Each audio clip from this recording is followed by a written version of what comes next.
Hello and welcome students. खैर मकदमा आपका आपके ही चैनल बीइंग लर्नर्स पे। उम्मीद करता हूँ कि आप बखैर होंगे और अपनी तैयारी बहुत ही खूबी से कर रहे होंगे। तो पेश है सेकंड पार्ट 2019 का, जिसका बेसब्री से इंतज़ार था। सब लोगों ने कमेंट किया था 2019 का क्वेश्चन सॉल्व कीजिए। ठीक है, तो पेश है आपके सामने सेकंड पार्ट। स्टार्ट करेंगे हम क्वेश्चन नंबर 11 से। ठीक है, बिना वक्त ज़ाय किए हुए। तो यहाँ पे क्या है, 11th में बहुत ही इजी क्वेश्चन है। Tan theta into cot theta है। टेन थीटा आपको पता है 1/कॉट थीटा होता है, या फिर कॉट थीटा पता है आपको 1/tan थीटा होता है। तो किसी भी एक को चेंज करेंगे तो वो आपस में कट के 1 आ जाएगा आंसर। ठीक है, उम्मीद करता हूँ सबको ये पता होगा। क्वेश्चन नंबर 12 देखेंगे। अगर A intersection B is equal to null, ये नल सेट है, यानी कि ऐसा सेट जिसमें कोई भी एलिमेंट ना हो उसको हम नल बोलते हैं। ठीक है, ऐसा सेट जिसमें एक भी एलिमेंट ना हो उसे हम नल बोलते हैं। तो अगर ये कंडीशन है तो इनमें से कौन सा सही होगा? A B C D. D है इनमें से कोई भी नहीं। ठीक है, इसको छोड़ देंगे हम, बाकी देखेंगे कि क्या है। A is subset of B, B is subset of C. ठीक है, अगर ए बी का सबसेट होगा तो ए इंटरसेक्शन बी कभी नल आएगा ही नहीं। ठीक है, बी भी अगर ए का सबसेट होगा तो भी ए इंटरसेक्शन बी कभी नल नहीं आएगा। ठीक है, ए इंटरसेक्शन तीसरा सी हम देखेंगे। A is the subset of complement of B. ठीक है, A is a subset of complement of B. Complement of B क्या होता है? कॉम्प्लीमेंट ऑफ बी होता है कि बी सेट में जो भी एलिमेंट्स हैं x y z, x y z अगर कोई भी एलिमेंट है तो इसके अलावा जो भी एलिमेंट होगा वो बी कॉम्प्लीमेंट कहलाता है। ठीक है, बी कॉम्प्लीमेंट क्या होगा? उसमें बी के कोई भी एलिमेंट नहीं होगा, बी का कोई भी एलिमेंट नहीं होगा बी कॉम्प्लीमेंट में। ठीक है, तो ए अगर उस सेट का सबसेट है, अगर ए मान लीजिए यहाँ पे एक्स वाई जेड है, तो बी कॉम्प्लीमेंट कितना क्या हो जाएगा? S U V. ठीक है, ये तीन एलिमेंट मैंने मान लिया सपोज दैट, तो ये हो जाएगा बी कॉम्प्लीमेंट, क्योंकि बी में ये एलिमेंट्स नहीं है। ठीक है, तो बी में एलिमेंट्स नहीं है तो ये हो गया। अब इसका सबसेट कोई अगर ए होगा, ठीक है, बी कॉम्प्लीमेंट का सबसेट होगा, मान लीजिए कि यू, ये एक सबसेट है इसका, तो ए इंटरसेक्शन बी जब करेंगे हम तो हमेशा नल आएगा, क्योंकि ए में वो एलिमेंट्स होंगे ही नहीं जो बी में है। तो यहाँ पे करेक्ट आंसर हो जाएगा A is subset of complement of B. ठीक है, उम्मीद करता हूँ कि आपको क्वेश्चन समझ में आ रहा होगा, नहीं है तो फिर से रिपीट करके इसको सुन सकते हैं कि मैंने क्या बोला है। ठीक है, नेक्स्ट क्वेश्चन देखेंगे हम, क्वेश्चन नंबर 13। ठीक है, क्वेश्चन नंबर 13 में क्या है? tan 270 minus theta. ठीक है, tan 270 माइनस थीटा कौन सा आएगा? ये क्वाड्रेंट आएगा। ठीक है, तो इसमें क्या होता है आपका tan जो है वो कहाँ से कहाँ तक जाता है? 0 टू इंफिनिटी। ठीक है, 0 टू इंफिनिटी, फिर इंफिनिटी टू 0, फिर 0 टू इंफिनिटी, यानी जो यहाँ है वो यहाँ है, सेम टू सेम।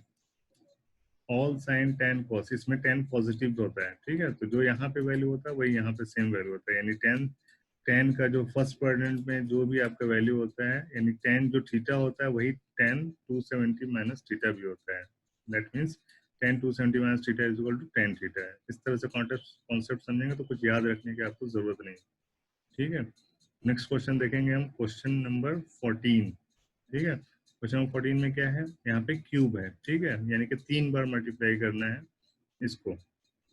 ठीक है, ये आपका एक मैट्रिक्स है, इसको 3 बार मल्टीप्लाई करना है। तो एक बार तो लिखा हुआ है यहाँ पे, दूसरा यहाँ लिख लेते हैं 1 माइनस 1 1 1 माइनस 1।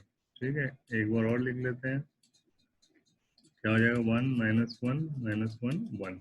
ठीक है, तो कैसे करते हैं हम?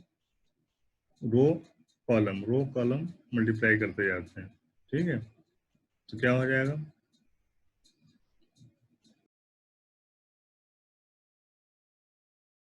ये लेते हैं, रो लेते हैं और इसको कॉलम से मल्टीप्लाई करते हैं। ठीक है, कॉलम लेते हैं, रो से मल्टीप्लाई करते हैं, एक कॉलम एक रो। ठीक है, तो यहाँ पे आ जाएगा आपका 1 इंटू 1, यानी 1 plus minus 1 into minus 1 plus 1 हो जाएगा। ठीक है, तो ये आ गया आपका 2। फिर इसी इसी कॉलम को सेकंड रो से मल्टीप्लाई करेंगे तो क्या हो जाएगा? -1 +1 इंटू -1, क्या हो जाएगा? -1। फिर -1 इंटू +1 यानी कि -1, ठीक है। -1 माइनस का 2, सेम उसी तरह यहाँ पे आ जाएगा -2, यहाँ पे आ जाएगा 2, ठीक है। इसको फिर से एक बार मल्टीप्लाई करेंगे हम 1 -1 1 से, तो क्या हो जाएगा, फिर से वही सेम, ये कॉलम लेंगे, ये रो लेंगे फर्स्ट रो, तो 2, ठीक है,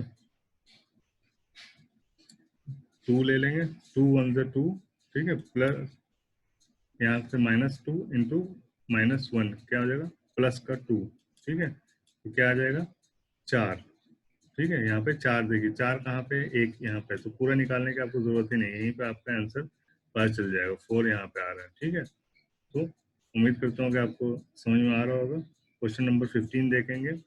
अगर x-1 fx है यहाँ पे, ठीक है, फंक्शन का फिर से क्वेश्चन आ गया, ठीक, ये पिछले 2017 का एक कॉपी है, ठीक है।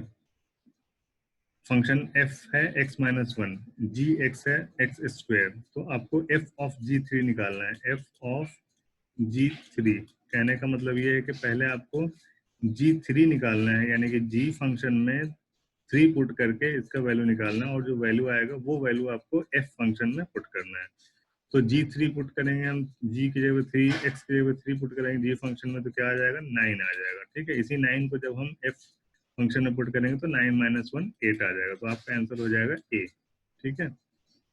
क्वेश्चन नंबर 16 देखेंगे, साइन 3 थीटा, ठीक है। तो जो बच्चे 12th करके इंटर करके जो टेस्ट की तैयारी कर रहे हैं वो तो फटाफट आंसर ये लगा देंगे, ठीक है। लेकिन मैं बताऊंगा उनके लिए जो 10th पास करके आए हैं, ठीक है, तो उनको इतना नहीं पता होता है, तो बहुत ही सिंपल तरीका है। आप क्या करेंगे कि थीटा ऐसा मानिए कि कुछ 0 30 45 60 या 90 आ जाए, तो 3 है यहाँ पे तो 20 मानेंगे नहीं, 20 का आपको पता नहीं है, ठीक है। तो यहाँ पे आप मान लीजिए 30, थीटा इज इक्वल टू 30 मान लीजिए, तो 90 भी पता है आपको, 30 भी पता है, तो साइन 90 क्या हो जाएगा आपका, 1 हो जाएगा, ठीक है। और थीटा इज इक्वल टू 30 है, तो अभी 1 इन सब चारों में डाल के देख लेंगे, जहाँ पे 1 आएगा वो आपका आंसर हो जाएगा। तो इत्तेफाक से यहाँ पहले में ही आपका आंसर आ जाएगा, क्यों, कैसे आएगा देख लीजिए, ठीक है। तो 3 साइन 30 क्या होता है, 1 upon sine 30 is equal to 1 upon 2,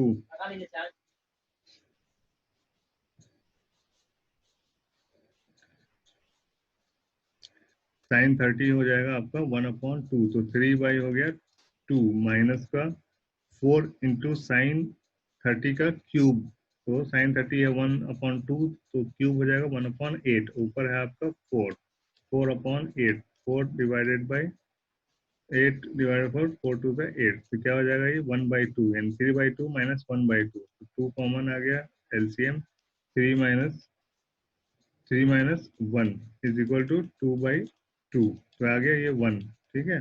तो आपको 1 चाहिए था, 1 आ गया, तो ये आपका करेक्ट आंसर हो जाएगा। फिर भी दूसरा भी आप चेक करके देख सकते हैं कि क्या आंसर आता है, ठीक है। दूसरा कैसे चेक करेंगे आप, दूसरा मान लीजिए कि ये प्लस में चेक कर लेते हैं, सेम है बस ये प्लस है, तो क्या हो जाएगा, सेम है ये प्लस है, तो क्या हो जाएगा, लास्ट में आएगा 3/2 प्लस 1/2, तो क्या हो जाएगा, ये 2 नीचे, 3 + 1 4/2, यानी कि 2 आ जाएगा आंसर, तो ये नहीं होगा, ठीक है। करेक्ट आंसर आपका ए है। इसी तरह आप और भी चारों चेक कर सकते हैं। चलिए नेक्स्ट क्वेश्चन देखते हैं हम, क्वेश्चन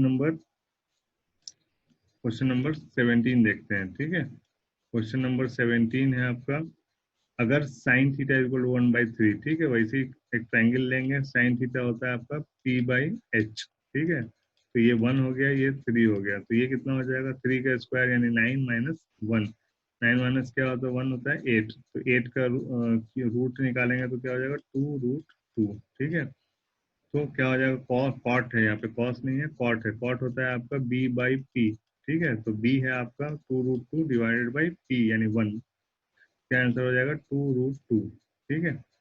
नेक्स्ट क्वेश्चन देखेंगे, क्वेश्चन नंबर 18, अगर ए, ये 3 रास दिए हुए हैं, रास मतलब के तीनों कॉर्नर्स हैं मुसल्लस के, यानी कि ट्राइंगल के ये तीनों कॉर्नर है, आपको सेंट्रॉइड निकालना है, यानी वस्तानिया। ट्राइंगल का वस्तानिया आपको पता है, एक्स, जितने भी एक्स हैं उन सबका एवरेज निकाल लेना है, और जितने वाई है उनका एवरेज निकालना है, वो सेंट्रॉइड हो जाता है। तो एवरेज निकालने के लिए 10 - 7 और ये 3, तो 10 - 7 क्या हो जाएगा, 3, 3 और प्लस 3 6, 6 डिवाइडेड बाई 3 यानी कि 2, एक्स का वैल्यू आ गया 2, ठीक है। और y का वैल्यू क्या आ जाएगा, यहाँ है -2 + 4 यानी कि 2 बच गया, फिर माइनस का 5, 2 - 5 यानी कि माइनस का 3/3 यानी कि माइनस का 1। तो क्या आ जाएगा 2 और -1, ये डी हो जाएगा आपका करेक्ट आंसर। ठीक है।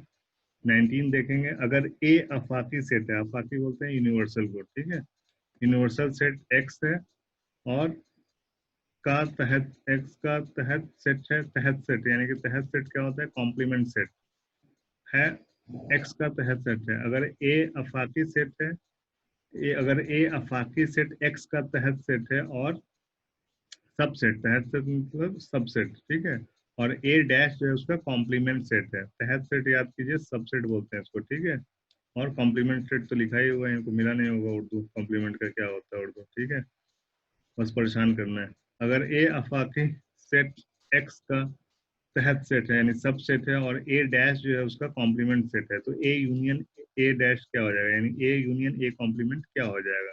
ठीक है, मान लीजिए कि ये आपका एक यूनिवर्सल सेट एक्स है, ठीक है।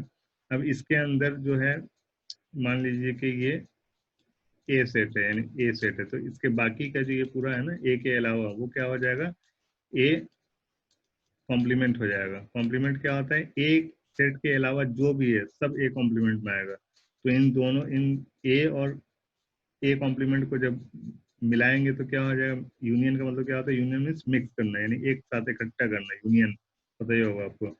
ये दोनों जब मिल जाएंगे तो ये एक्स ही बन जाएगा, ठीक है, यानी ये एक्स कहलाएगा। तो यहाँ पे आंसर हो जाएगा आपका B, A union A complement is X. ठीक है, लास्ट क्वेश्चन देखेंगे हम, question number 20। cos 180 degree is equal to, cos 180 degree क्या होता है, cos का आपको पता है कि 1 से स्टार्ट होता है, 90 पे जाके 0 खत्म होता है। ठीक वैसे ही ये 0 से 90 से जब 180 पे आते हैं तो 0 से स्टार्ट होता है, 1 पे खत्म होता है। और फिर थर्ड क्वाड्रेंट में 180 से 270 पे 1 से चलता है, 0 पे खत्म होता है। और फिर लास्ट क्वाड्रेंट में 0 से चलता है, 1 पे खत्म होता है। तो आपको यहाँ पे cos 180 डिग्री यानी कि यहाँ पे पता करना है, तो यहाँ पे क्या हो जाता है, 1 हो जाएगा। cos 180 डिग्री हो जाएगा आपका यहाँ पे 1, लेकिन आपका ये साइन देखना है कि माइनस का होगा कि प्लस का होगा। तो इसका क्या है, यहाँ पे सभी साइन होते हैं प्लस, यहाँ पे होता है ऑल साइन टेन कॉस। ठीक है, तो आपका क्या हो जाएगा, यहाँ पे इस क्वाड्रेंट में सभी प्लस पॉजिटिव होते हैं, इसमें सिर्फ साइन पॉजिटिव होता है, ठीक है, और इसमें टेन पॉजिटिव होता है, यहाँ पे कॉस पॉजिटिव होता है फोर्थ क्वाड्रेंट में। तो यहाँ पे आपका -1 हो जाएगा आंसर। ठीक है, यहाँ पे कॉस माइनस हो जाएगा। उम्मीद करता हूँ कि आपको क्वेश्चन आंसर पसंद आए होंगे, ट्रिक हमारा पसंद आया होगा, सॉल्यूशन पसंद आया तो शेयर कीजिए, लाइक कीजिए, कमेंट कीजिए। और अगर डायरेक्ट आपको हमसे कुछ तालीम हासिल करना है, पढ़ना है, डायरेक्ट 1 to 1 पढ़ना है, तो आप हमारा ग्रुप भी ज्वाइन कर सकते हैं। व्हाट्सएप ग्रुप डिस्क्रिप्शन में दिया हुआ है, व्हाट्सएप ग्रुप ज्वाइन कीजिए, वहाँ पे सारा इंफॉर्मेशन मिलता है टेस्ट की तैयारी के लिए। हम लोग एमयू के साथ, मानों के साथ साथ एमयू की भी तैयारी कराते हैं, एमयू एंट्रेंस पॉलिटेक्निक की भी तैयारी होती है, एमयू क्लास 9 की भी तैयारी होती है। अगर आपके किसी दोस्त या कोई रिलेटिव हैं जिनको तैयारी करना है तो हमसे कांटेक्ट कर सकते हैं। कुछ क्लासेस पेड हैं, कुछ क्लासेस फ्री हैं। तो जैसे जो भी आपका स्टेटस है उसके हिसाब से आप क्लास ज्वाइन कर सकते हैं। ठीक है, तो इस वीडियो में बस इतना ही, मिलते हैं नेक्स्ट वीडियो में थर्ड पार्ट में। तब तक के लिए have a good day, have a nice day, good bye, अल्लाह हाफिज।